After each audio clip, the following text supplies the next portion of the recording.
वर्ष में मंगल का प्रदोष निकाल कर रख लो कि मंगल का प्रदोष इस दिन पड़ रहा है, मंगल की त्रयोदशी तिथि पड़ रही है, प्रदोष व्रत मंगलवार का पड़ रहा है। और जिन लड़का लड़की को मंगल होते हैं, जिन कन्या और वर को मंगल होते हैं, केवल शंकर भगवान के मंदिर में जाकर चौमुखी दिया, 4 बत्ती का दिया आटे का, उसमें घी डालकर लड़की शंकर भगवान के मंदिर में मात्र 7 बार शंकर पे से उतार कर 3 बार स्वतः उतार कर शिव के मंदिर में रख देती है, उसका मंगल आड़े आता ही नहीं है, मंगल नहीं आता सामने। मंगल प्रदोष व्रत का इतना महत्व है महाराज। मंगलवार की भौम प्रदोष का दिन हो महाराज। प्रदोष काल में, प्रदोष के दिन व्यक्ति के रीढ़ की हड्डी में परेशानी हो या रीढ़ की हड्डी तकलीफ दे रही हो, पीठ का भाग तकलीफ दे रहा हो, डॉक्टर बोल रहे हो गुड़िया खसक गया, या कोई क्रम मान लो कोई मस्तिष्क से जुड़ी बीमारी हो, ट्यूमर हो गया हो, कोई कुछ हो गया हो, गांठ पड़ गई हो मस्तिष्क के अंदर, शंकर भगवान को बीले का गुर्दा, जो बीला होता बील फल का अंदर का गुर्दा भाग शंकर के शिवलिंग पर प्रदोष काल में मल दिया जाए। मलने के बाद थोड़ी देर बाद उसको उठा लिया जाए, शिव जी का अभिषेक पूजन स्नान करा दिया जाए, पूजन स्नान आदि सब कराकर दिया बत्ती लगाकर भगवान शंकर के मंदिर पर ही बाहर बैठकर उस गुर्दे का थोड़ा सा भाग मुख में पालो, थोड़ा सा भाग लेकर आ जाओ। 7 से 8 दिन तक उस भाग का प्रतिदिन सुबह के समय पर सेवन कर लीजिए। गुर्दे की प्रॉब्लम हो या मस्तिष्क से जुड़ी हुई प्रॉब्लम हो, वो समाप्त हो जाता है महाराज। भौम प्रदोष के दिन मंगलवारी प्रदोष का स्मरण जो सुख दिया है वो आनंद। हमारे यहाँ बहुत सुंदर कहा है शिव महापुराण में, प्रदोष व्रत कथा के अंतर्गत मंगलवार की प्रदोष पड़ती है तो शिव काशी में निवास करते हैं। मंगलवार को अगर शिव जी के मंदिर में, शंकर के मंदिर में जाकर 1 लोटा पानी चढ़ाया जाता है तो हमारे कार्य में उन्नति होती है। कल प्रदोष पड़ेगा, मंगल का प्रदोष, मंगलवार की प्रदोष पड़ती है तो शिव काशी में निवास करते हैं। हमारे यहाँ कहते हैं मंगलवार की प्रदोष रोग से मुक्ति देते हैं। प्रदोष व्रत मंगलवार का पड़ रहा है। प्रदोष के व्रतों में वर्णन किया गया है कि भौम का प्रदोष, मंगल का प्रदोष, जो प्रदोष पढ़ते हैं, भगवान शंकर ने कहा सुनो पार्वती, जिस बेटा और बेटियों का मंगल विवाह नहीं होगा, शादी नहीं होगी, अगर अशोक सुंदरी का स्मरण कर कर, एक बेलपत्र में लाल चंदन लगाकर, एक मूंग के दाने के साथ अगर सुख सुंदरी के स्थान पर समर्पित कर देंगे तो उनके मंगल विवाह 3 महीने के अंदर हो जाएंगे। भगवान ने कहा जब प्रदोष काल हो, शाम का समय हो, उस समय पर बेलपत्री, पीपल और आंवले के नीचे लक्ष्मी तो कुछ देर के लिए विराजमान हो जाना। जो तेरे इन वृक्षों के नीचे शाम को दीप लगाने आए उसके घर तो पीछे पीछे चली जाना, बस इतनी कृपा कर देना। एक कनेर का फूल देवाधिदेव महादेव को प्रत्येक प्रदोष के दिन शिव जी को जल चढ़ाकर समर्पित करना प्रारंभ कर दो।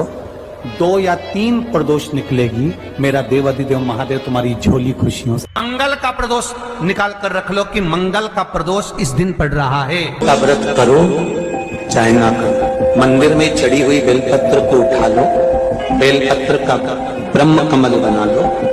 ब्रह्म कमल का मतलब होता है डंडी बीच में रहे, आसपास पत्तियां रहे।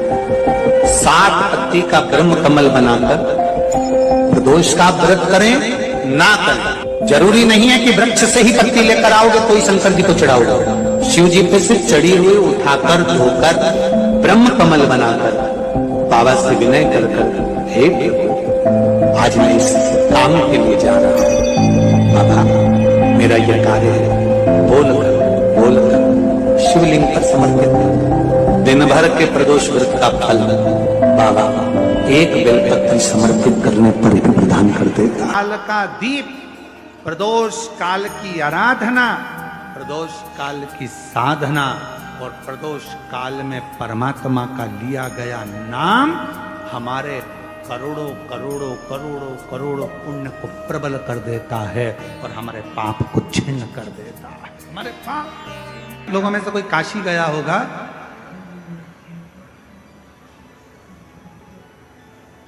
तो काशी में एक जगेश्वर महादेव है। जगेश्वर महादेव काशी में विराजमान है। कभी आप लोगों में से कोई गया होगा, स्मरण रखिए, काशी अगर कोई गया। एक होता है शमी का पौधा, एक होता है मंदार का पौधा। मंदार जानते हो सब लोग? बोलो तो जम के। सफेद आंकड़ा भी उसको बोलते हैं, मंदार भी उसको बोलते हैं। मंदार का पौधा, और एक होता है शमी का। कहते हैं जिस व्यक्ति की जिंदगी में केवल घाटा ही घाटा लिखा हो, दुख ही दुख लिखा हो, और 23 साल हो गए हों किराए के मकान में रहते हुए या तकलीफ को भोगते भोगते, परिवार में कहीं सुख है ही नहीं। 2 पौधे को याद रखना, और दोनों पौधे की कथा हमने पूर्व में सुना चुके, मंदार और शमी। दोनों की कथा सुनाइए कि ये मुनि थे, कौन से ऋषि के बेटे थे ये मंदार और शमी, किसके पुत्र थे, सब कथा सुना। आप यूट्यूब पर कथा पूरी मिल जाएगी, आप सुनो।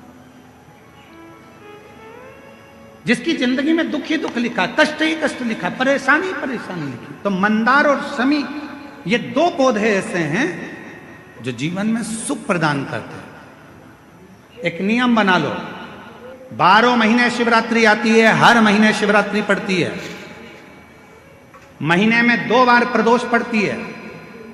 या तो प्रदोष का नियम बनाओ या शिवरात्रि का नियम बनाओ। एक काम करना चालू करो, थोड़ी सी मिट्टी शमी के पेड़ के नीचे की और थोड़ी सी मिट्टी मंदार के पौधे के नीचे की, दोनों को लाओ, अच्छा मिलाकर उसका एक शिवलिंग का निर्माण करो, और उस शिवलिंग का पूजन प्रदोष काल में शाम के समय शिवलिंग के सामने 2 घी के दिए जलाकर, जैसी घर में पूजन करते हो वैसी की वैसी पूजन करो, आरती करो, थोड़ा सा भोग लगाकर निवेदन कर उस शिवलिंग का बाद में विसर्जन करो। 5 या 7 प्रदोष कर लो या 5 या 7 शिवरात्रि कर लो। आपको किसी के आगे हाथ नहीं फैलाना पड़ेगा। मेरा देव अधिदेव महादेव स्वयं भंडार भरना प्रारंभ कर, स्वयं शिव भंडार भरेगा। मंदार और शमी के वृक्ष के नीचे का वो फल होता है जो सुख देता, जो सुख देता।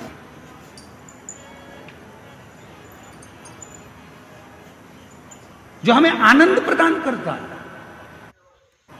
मंदार मतलब आप लोग जानते हो, वो सफेद आंकड़े की जो जड़ होती है, आंकड़ा होता है, उसके छोटे छोटे फूल होते हैं मंदार के, भगवान शंकर को चढ़ते हैं। और शमी की पत्ती तो आप लोग जानते ही हो, शमी का पत्र, इसके पौधे के नीचे और उसके पौधे, इसका वृक्ष और उसके वृक्ष के नीचे की थोड़ी थोड़ी मिट्टी प्रदोष काल में या तो प्रदोष हो या शिवरात्रि हो, दोनों को मिलाकर उसका शिवलिंग बनाकर उसकी आराधना, उसकी 12 महीने प्रदोष आती है, 12 महीने शिवरात्रि आती है, 12 महीने आती है।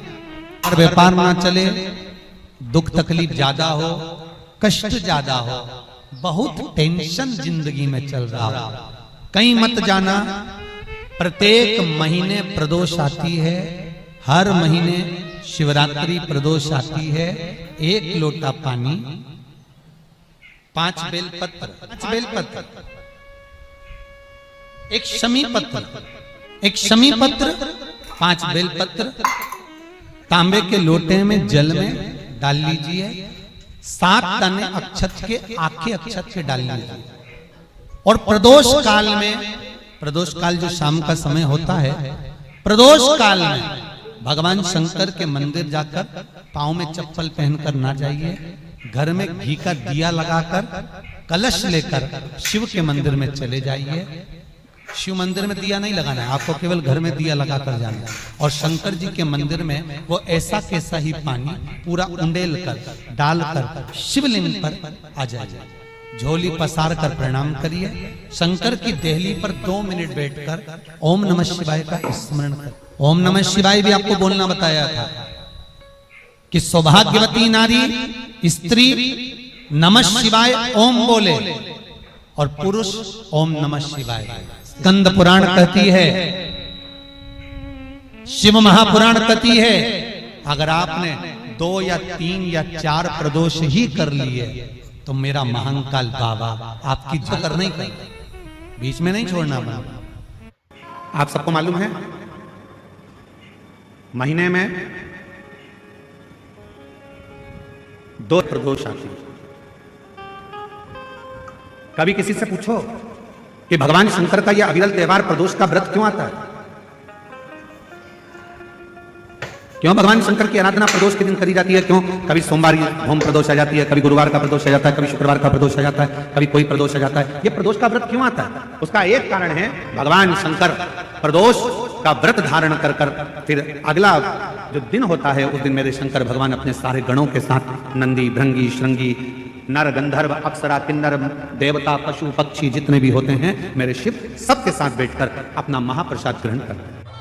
जिस प्रदोष व्रत का हम वर्णन करते हैं, जिस प्रदोष के दिन का आपको बधाई कल हमने दी थी कि प्रदोष की आपको बधाई हो, प्रदोष शाम का जो समय होता है, प्रदोष काल जो होता है उसका वर्णन जब हम करते हैं, ये प्रदोष की पूजन का विधान किसने बनाया, ये प्रदोष की पूजन का नियम किसने बनाया, ये प्रदोष की संध्या काल का प्रदोष के समय का पूजन का विधान कौन बनाया, ये प्रदोष के समय पर एक बेलपत्र चढ़ाने का विधान किसने बनाया, प्रदोष के समय पर एक समीपत्र चढ़ने का विधान किसने बनाया, प्रदोष के समय पर अगर मान लो कोई भिखारी से भिखारी व्यक्ति भी है जो ठेला चला रहा है, उसके पास में खाने के लिए कुछ नहीं है, फटे कपड़े पहन रहा है, उसकी जिंदगी में कुछ भी नहीं बचा और कर्जे में लदालूम हो गया, एक चावल का दाना अगर वो प्रदोष के दिन प्रदोष काल में शाम के समय पर शंकर के शिवलिंग पर चढ़ा देता है तो 3 या 4 प्रदोष में उसका कर्जा चुकना प्रारंभ हो जाता है। प्रदोष का विधान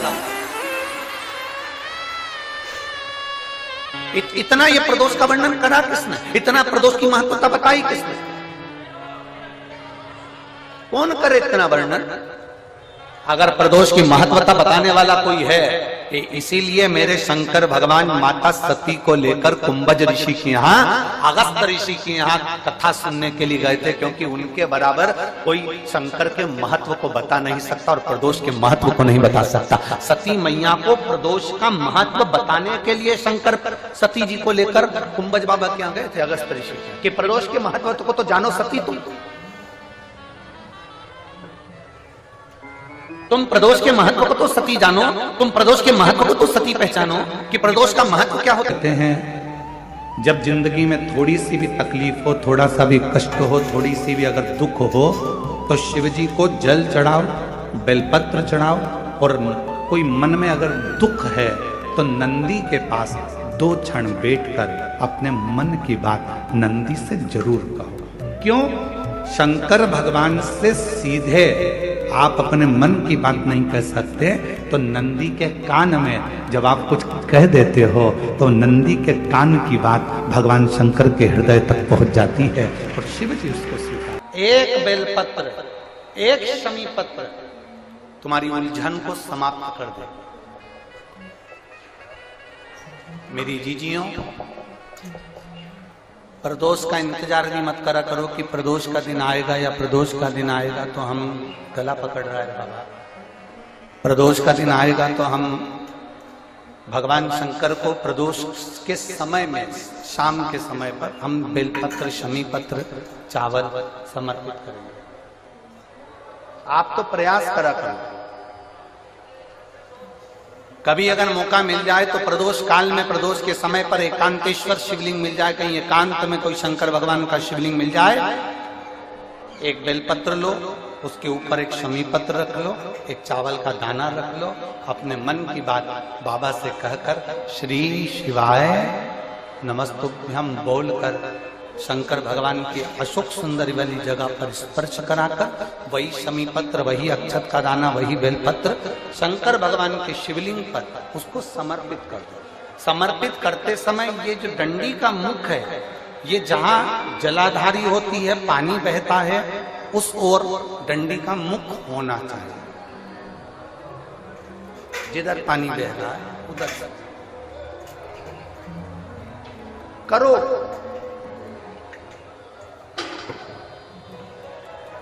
प्रदोष काल में करी गई आराधना, प्रदोष काल में किया गया भजन,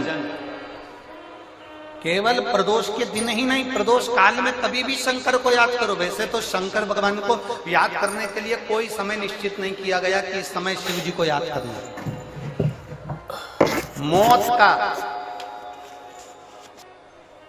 मौत का और महाकाल का आने का समय कभी निश्चित नहीं होता। क्यों कहा जाता है कि बेलपत्री के वृक्ष के नीचे अगर दिया लगाने का बोला है तो बेलपत्री का वृक्ष बड़ा होना चाहिए। छोटा सा बेलपत्री का वृक्ष और उसके नीचे तुम दिया लगा रहे हो तो उसकी छांव तुम्हारे ऊपर नहीं आएगी क्या? नहीं। तो बेलपत्री का वृक्ष बड़ा होना चाहिए, जिसके नीचे आप बैठ कर दिया लगाओ तो उसकी छत्र छाया रहना चाहिए। क्यों कहते हैं कि पंडाल में बैठकर जहां मौका मिल जाए, जहां जगह मिल जाए, पंडाल के भीतर बैठकर शिव महापुराण की कथा सुनना चाहिए। उसका कारण क्या है कि जो पंडाल बनता है वो शंकर भगवान की इस पोथी के ऊपर से चालू होता उससे जुड़ता 1 2 3 4 पीछे 5 साइड में 6 ऐसे बढ़ते जाए। जब एक दूसरे से जुड़ा होता है तो इसकी छत्र छाया अंत तक पड़ी रहती है, जहां तक आप बैठे हैं। वो तो भीड़ बढ़ जाती है तो लोगों को, अब जैसे आज भी अपार भीड़ होने के कारण लोग भयंकर खड़े हुए हैं, उधर भी इधर भी और पीछे। पर फिर भी हम तो कहेंगे, अगर कहीं मौका मिले, आपको जगह मिल जाए तो बैठने का भी प्रयास करना। फ्रिज में जो सामान रखा जाता है, फल रखे जाते हैं तो वो सड़ते हैं। अरे बोलो जल्दी से। नहीं। फ्रिज में दूध रख दोगे तो फटेगा। अरे पीछे वाले भी बोलो रे। नहीं। फ्रिज में सब्जी रख दोगी वो सड़ेगी? नहीं। फ्रिज में अगर तुमने सामान रखा है तो वो खराब नहीं होता। उसी तरह कथा सुनने जाओ तो पंडाल के अंदर बैठो, क्योंकि ये वो फ्रिज है जिसमें एक बार कोई पहुंच जाता है तो संसार में सड़ता नहीं।